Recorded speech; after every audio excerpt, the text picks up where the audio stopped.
I think this sort of training is very, very important. Greg is our training sergeant. He's arranging the training over the year. We're going to have different subjects, so please look out for it.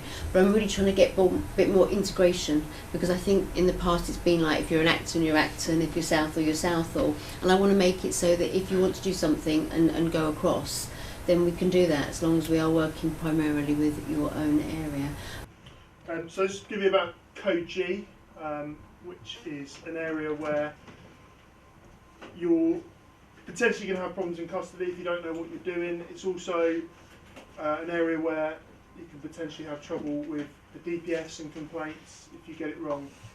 So I'm going to take you on a little history lesson now, just to teach you where it all came from, because I've always found that if you know a bit of the background, it helps you understand why the legislation is so.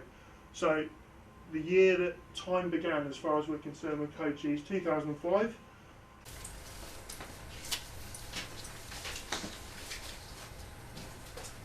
Do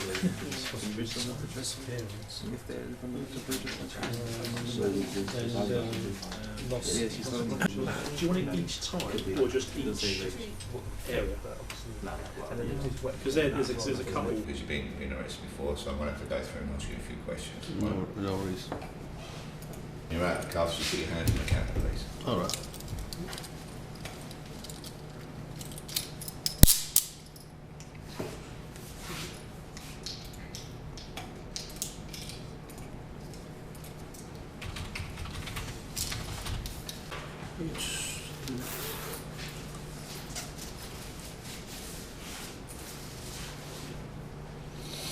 Just take your jacket off. Yeah, why not?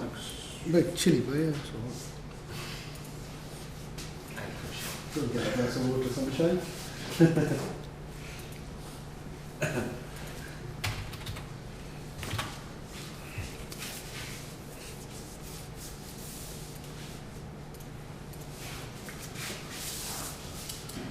Another second.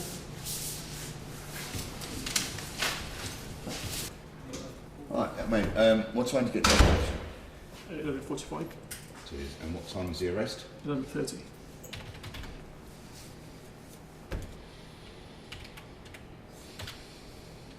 And what's the offence?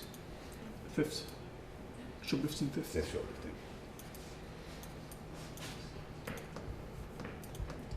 And the place of arrest? Sgt Max, Ealing Broadway.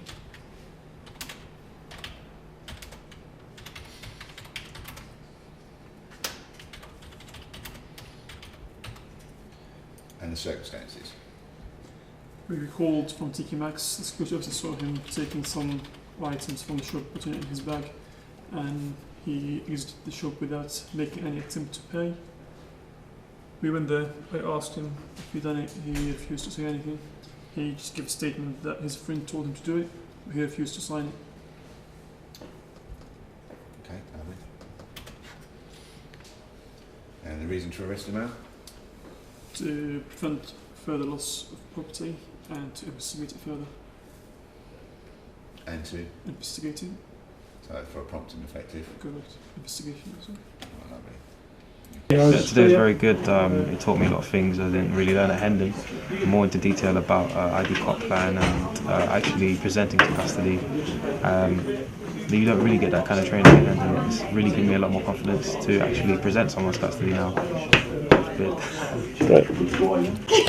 Yeah, it was a good experience. I felt that it's good for confidence, even though the role plays.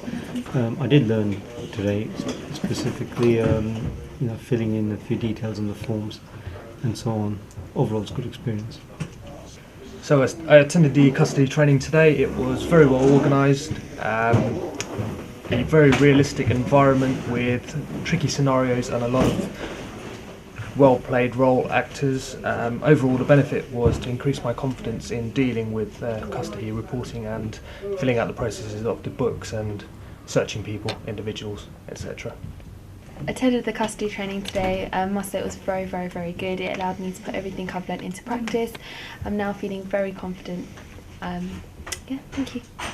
I attended the custody training today. I thoroughly enjoyed it. I learned a lot more, especially about Code G and the practices and ID cop plan, and I feel much more confident presenting a prisoner to custody. I've attended the custody training today. It was very helpful and useful for the real life scenarios. So I advise anyone to do it, specials. I attended the custody training today. It was very well organised. Increased my confidence a lot in taking prisoners to custody, and also shown the importance of doing a thorough search compared to some of the stuff that's turned up once you're in custody.